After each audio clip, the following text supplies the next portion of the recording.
Dona Cleide, o júri decidiu e a senhora é culpada. O quê? Eu? Culpada? Eu culpada? Não, gente, tem alguma coisa errada. Eu não posso ser culpada, não, gente, não. Eu não sou culpada, eu sou inocente. Eu sou inocente, não rela a mão em mim. Eu sou inocente. Eu sou inocente. Podem levá-la. Podem levá-la. Eu não acredito, gente. Eu não acredito. Eu sou inocente. Eu sou inocente, gente. Acreditem em mim. E aí, meus amados, tudo bem? Nós estamos de volta com mais um vídeo no canal De Fato. E hoje a gente está com o nosso quadro Lançando a Palavra. E hoje a gente vai falar sobre um assunto muito polêmico. Lá vou eu com as minhas polêmicas, né? Não, mas é porque realmente é um assunto que rende quando a gente começa a falar dele. E esse assunto é julgar ou não julgar? É, né? Aí eu sempre falo para as pessoas, quem julga é Deus. Mas eu não vou te julgar porque eu faria o mesmo. Não, brincadeira. Não vou te julgar porque quem julga é Deus, né? Então a gente vai falar um pouquinho sobre isso. Quem julga é Deus, se a gente deve ou não deve julgar, ou depende da situação. Eu vou ser bem breve, a gente vai usar a Bíblia, como sempre. E roda a vinheta, vamos começar.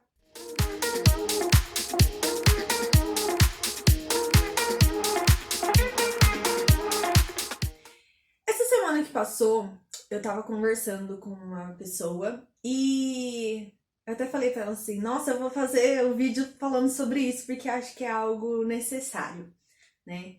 E ela tava compartilhando comigo algumas experiências da vida e eu fiquei refletindo acerca do comportamento que muitas pessoas têm e principalmente as igrejas em geral têm.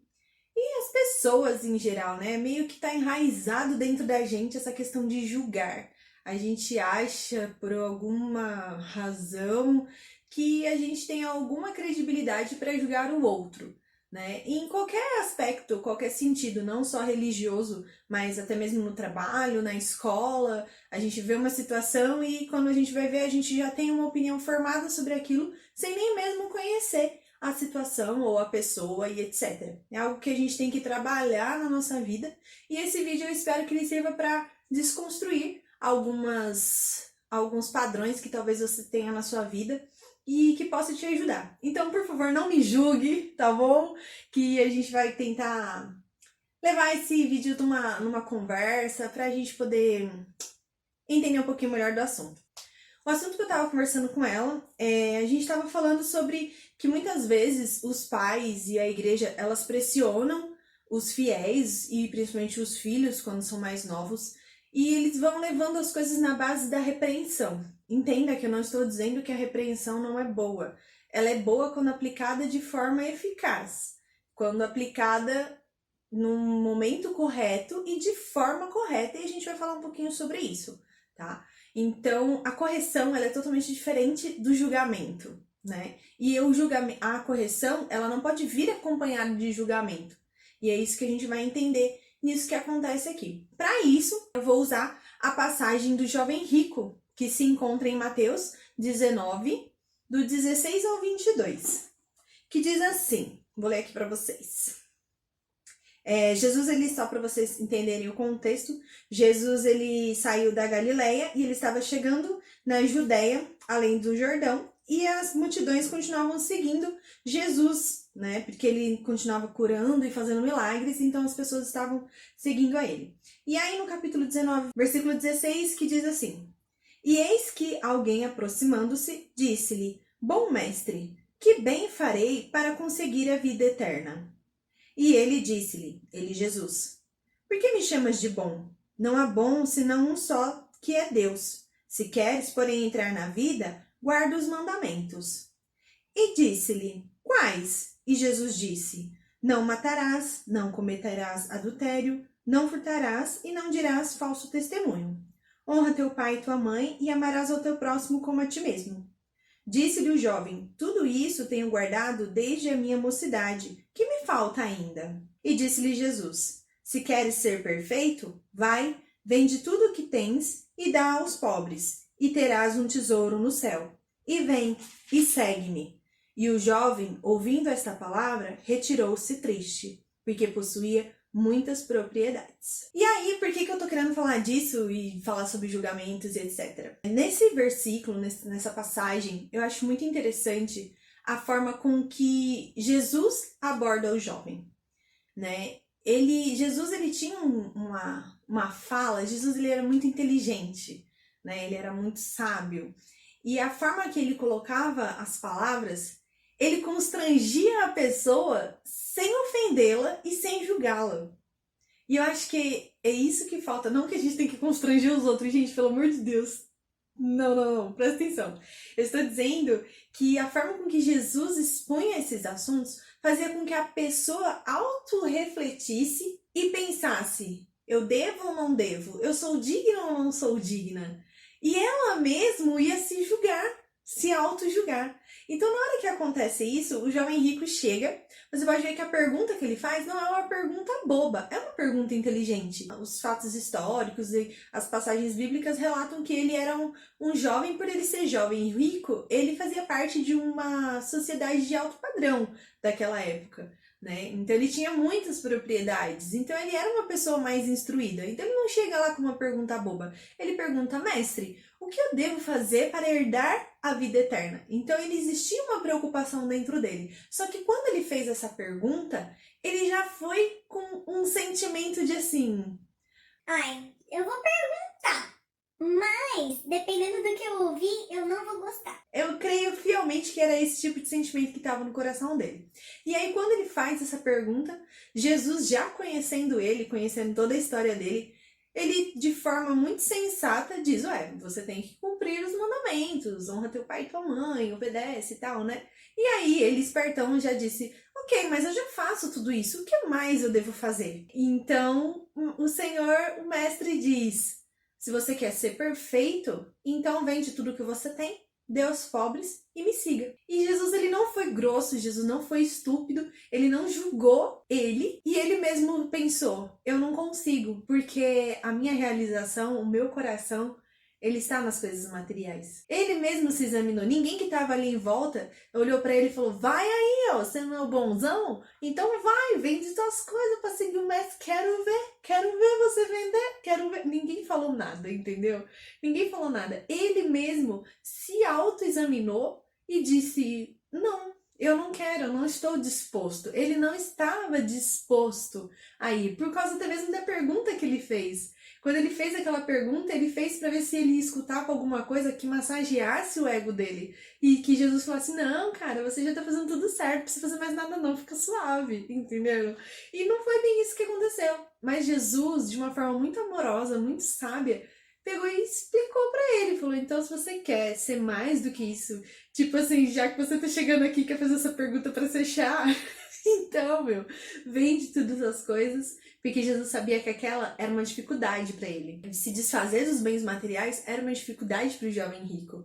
Então, muitas vezes a gente se depara nas nossas vidas onde a gente pergunta: Jesus, o que eu devo fazer para conseguir a vida eterna? Ou de repente: Jesus, o que eu devo fazer para conseguir algo na minha vida, almejar, chegar em tal lugar? E aí Deus olha para as nossas vidas e diz: ué, se é isso que você quer, então deixa o que você tem e me segue. E talvez para o jovem rico eram os bens dele, e talvez para você seja uma pessoa, talvez para você sejam bens, talvez para você seja um trabalho, um emprego, existem diversas coisas, um hobby. Mas Jesus, ele olha e diz: abandona isso que te prende, se liberta disso e me segue. Né? E eu acho muito que é o que eu queria trazer para esse vídeo, é a forma com que Jesus traz isso, né? Jesus, ele, em momento algum, ele diz para nós julgarmos os outros. Quando tem a outra passagem da prostituta que vai ser apedrejada, Jesus diz, né, quem não tem pecado que atire a primeira pedra. E ninguém atira. As pessoas, elas se constrangem, elas largam as pedras e vão embora. E aí Jesus ainda olha para aquela mulher e diz assim: tem alguém para te condenar? E ela diz: não. E aí Jesus diz: então por que eu vou te condenar? Né? E aí Jesus também não faz isso, sabe? Então é maravilhosa a forma com que Deus fala aos nossos corações, com que Deus fala no coração dessas pessoas, nas escrituras, e isso tudo chega pra gente de uma forma tão suave, sabe? E aí me faz pensar nos comportamentos que muitas vezes eu e você temos dentro da igreja. Quando chega alguém diferente, alguém tatuado, alguém com uma debilidade, ou então um mendigo, uma pessoa bêbada, e as pessoas já começam a olhar com olhos de julgamento, sabe? E eu fico pensando assim, como que Jesus está olhando para as nossas vidas na hora que a gente faz isso, né? Então eu gostaria de verdade que você nesse momento durante esse vídeo, refletisse acerca disso. Qual tem sido o olhar que você tem lançado sobre as pessoas? Você tem lançado um olhar de julgamento nas pessoas que adentram a sua igreja, as pessoas que estão à sua volta no seu trabalho, na sua escola, na sua família? Você tem olhado para os seus parentes, para o seu pai, para sua mãe ou para os seus filhos e dito, você não é crente, então vou julgar, ou então você é crente, então eu vou julgar, né? No outro vídeo a gente falou sobre o olhar do Senhor sobre as nossas vidas, e a gente entendeu que ele tem um olhar de amor, e quando o apóstolo Paulo diz, sede meus imitadores assim como sou de Cristo, né, ele está dizendo, vamos fazer aquilo que Jesus faria. Então eu queria pedir para você de verdade, que você tentasse trabalhar isso na sua vida, no seu dia a dia, para tentar pelo menos amenizar essa visão, esse olhar de julgamento, porque não cabe a nós, querido, não cabe a nós. Aí eu falo brincando, mas é real, quem julga é Deus. Quem vai julgar é Deus no dia do juízo, sabe? Então, não cabe a nós ficarmos fazendo esses julgamentos, muito menos pelas aparências ou pelo que nós ouvimos falar. Eu gostaria que você refletisse, quando você chega num lugar onde você não conhece as pessoas, como você quer que as pessoas te olhem? Né? Te julgando, te olhando da cabeça aos pés? Ou você quer que elas olhem com um olhar de amor para sua vida e te acolham e te conheçam antes de falar qualquer coisa acerca de você, né? Hashtag fica a dica. E aí eu gostaria de ler também um versículo que está em 1 Coríntios 11, do 28 ao 32. É um versículo que a gente comumente lê no momento da ceia, que diz assim, examine-se, pois, o homem a si mesmo, e assim coma deste pão e beba deste cálice. Porque o que come e bebe indignamente, come e bebe para sua própria condenação, não discernindo o corpo do Senhor. Por causa disso, há entre vós muitos fracos e doentes, e muitos que dormem. Porque se nós nos julgássemos a nós mesmos, não seríamos julgados. Mas, quando somos julgados, somos repreendidos pelo Senhor, para não sermos condenados pelo mundo. Então, eu vou traduzir aqui para você. Ele está dizendo, examine-se, pois, o homem a si mesmo. Ele está dizendo, quando você for tomar a ceia, mas a gente pode contextualizar isso na nossa vida, dia a dia. Ele está dizendo, olhe você para a sua própria vida, não para do outro. Olhe você para a sua própria vida. Examine-se, pois, o homem a si mesmo. E aí você vai olhar para a sua vida, você vai se retirar da cena e vai olhar para a sua vida e vai dizer, quem sou eu? O que eu tenho feito? É certo? Agrada aos olhos do Senhor? Essa atitude que eu vou tomar no meu trabalho, ela é correta? Essa atitude que eu vou ter com meu pai e com a minha mãe, ela é correta? Essa atitude que eu vou ter com a minha namorada, com o meu namorado, ela é correta? E aí você se autoexamina com uma visão de fora. E aí depois ele diz, porque o que come e bebe indignamente, come e bebe para a própria condenação. Então ele está dizendo assim, se você não se autoexamina, ou se você se autoexamina e vê que você está errado, e mesmo assim você faz, você está se autocondenando, você está percebendo, você está reconhecendo o seu erro, e você está persistindo nele. E aí a parte mais legal é essa daqui. Porque se nós nos julgássemos a nós mesmos, não seríamos julgados. Dá pra entender? Não dá? Vou traduzir. Ele tá dizendo assim, se você julgasse a você, ao invés de ficar julgando os outros, se você olhasse pra dentro de você e falasse, nossa, eu preciso mudar isso, eu preciso melhorar isso, eu preciso ser diferente, eu não posso me comportar dessa forma, você não daria brecha para que os outros julgassem você. Não que os outros estejam certos, não, mas isso acontece, infelizmente, é real. E quando nós nos julgamos, quando nós olhamos para nós mesmos e falamos, não, eu vou parar com isso não é correto, eu vou mudar meu comportamento, a gente faz com que os julgamentos externos diminuam, porque nós mesmos estamos nos autoavaliando e examinando. E isso é maravilhoso, gente, isso é maravilhoso. E aí, por fim, ele diz que, mesmo assim, quando nós fazemos algo errado, nós somos julgados pelo Senhor, por Deus, não é pela irmã fofoqueira da igreja, não. É por Deus, para que nós não sejamos julgados pelo mundo. Então, ele está dizendo assim, ainda assim, quando você se autoexamina, quando você olha pra você e você fala, Nossa, acho que não tem nada de errado comigo. Deus pega o Espírito Santo que vai lá no teu ouvidinho e diz assim, Acho que tem alguma coisa errada aí sim. e aí você pensa, Então tá bom. e aí você muda, converte a sua atitude para que isso não faça com que o mundo te julgue.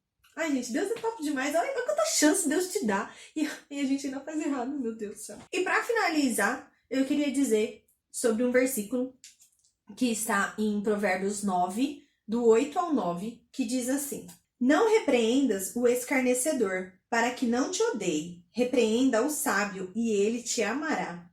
Dá instrução ao sábio, e ele se fará mais sábio. Ensina o justo, e ele aumentará em doutrina.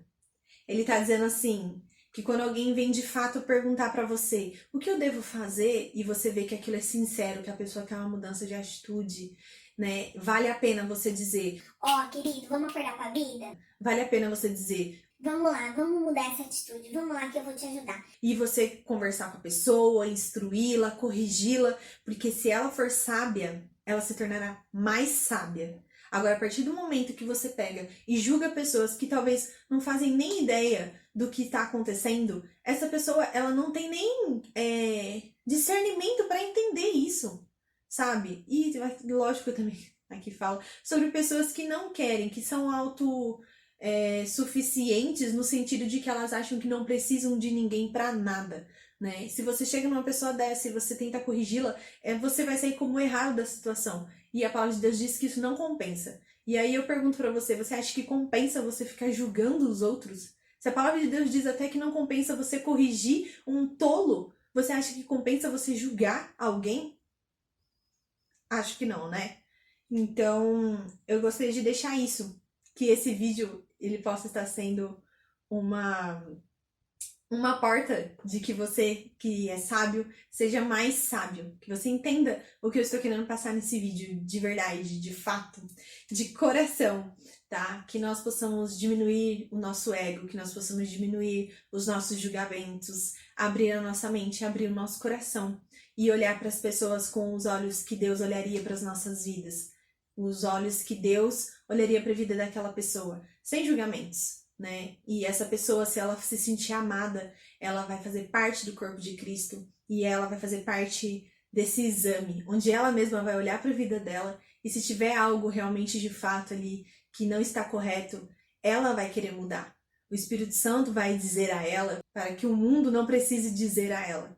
Então, vamos julgar menos e amar mais. Não estou dizendo que nós temos que aprovar as atitudes erradas e os comportamentos errados, não é isso. Eu não estou falando sobre aprovação e nem de repetição de ações erradas, não é isso. Eu estou falando sobre olhar de julgamento que muitas vezes nós lançamos sobre as pessoas, tá bom? Então é isso. Eu espero que vocês tenham gostado do vídeo e que tenha mais uma vez trazido algumas verdades para sua vida. Então até o próximo vídeo. Um beijo no coração e tchau, tchau!